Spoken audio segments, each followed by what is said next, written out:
In this video, I'll show you how you can fix Overwatch 2 not launching or loading.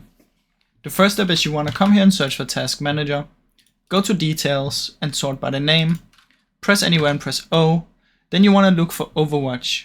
If you have it open, you want to make sure you end the task, and once it's completely closed down, you want to go to Battle.net, find Overwatch and make sure you choose the correct game version, so Overwatch 2 for me. Go to Options, click Scan and Repair, and wait for the scan to be done. Once you've done that, it should hopefully work. But if it's still not working after this, what you can do is you can search for Overwatch, right click and open the file location, then do the exact same until you get to your folder.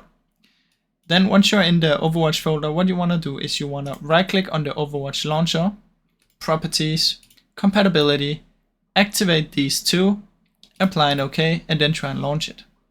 Now after that, it should hopefully work. Otherwise, try and restart your PC after doing this and then see if it works now. Now, I really hope you enjoyed this video. If you did, please leave a like and subscribe, as it helps me out a ton. Thank you so much for watching.